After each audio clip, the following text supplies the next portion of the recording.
ഞാൻ നേരത്തെ വന്നമ്മ. അത് ലാസ്റ്റ് അവർ എല്ലാവരും കൂടിയിട്ട് സിനിമയ്ക്ക് പോവാന്ന് പറഞ്ഞു. പിന്നെ ഞാനിങ്ങ് പോയി. അല്ല, എന്നാരും വിളിച്ചില്ല. പൂച്ചക്കുട്ടിന്റെ ഞാൻ അതിന് വന്നപ്പോ കണ്ടില്ല. എടോ, ഇന്നെന്താ എല്ലാവരും റെഡ് കളർ? ഇന്നലെ പറഞ്ഞോ? എവിടെ? എന്നോടോ? ഓ, ഗ്രൂപ്പിലോ? ആ, എനിക്ക് തോന്നുന്നു ഞാൻ ആ ഗ്രൂപ്പിലില്ലാന്ന്. അത് കുഴപ്പമില്ല. പിന്നെ എനിക്കിന്ന് നേരത്തെ പോകാൻ വേണമായിരുന്നു. ആക്ച്വലി മാം, ടോപ്പിക് സെലക്ട് ചെയ്യാത്തത് എനിക്കൊരു ഗ്രൂപ്പ് ആയിട്ടില്ല. ഞാൻ ക്ലാസ്സിൽ ചോദിച്ചിട്ടുണ്ട്. ഇപ്പൊ പക്ഷെ എല്ലാവരുടെയും ഗ്രൂപ്പ് ഫില്ല. ഞാൻ ഒന്നും കൂടി ചെക്ക് ചെയ്തിട്ട് ഇന്ന് ഈവനിങ് പറയാം മാമിൻ്റെ അടുത്ത്. അമ്മ ടാബ്ലറ്റ് ഇവിടെ വെച്ചിട്ടുണ്ട്, എടുത്ത് കഴിച്ചേക്കണേ. ഇത് കോളേജിൽ എൻ്റെ ബാച്ച്മേറ്റ്സിന്റെ റിയൂണിയനാണ്. പക്ഷെ ഞാൻ പോകുന്നില്ല.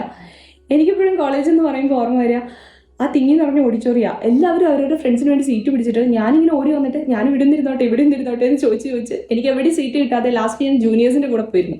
എന്നിട്ട് സ്വന്തം ബാച്ചിന്റെ കൂടെ ഇരിക്കാത്തതിന് സാറിന്റെ വകയും ചീത്ത കിട്ടും. ഓഹ്, ചിലർക്കൊക്കെ കോളേജ് ഭയങ്കര നല്ല മെമ്മറിയാണ്, ചിലർക്ക് ട്രോമയാണ്.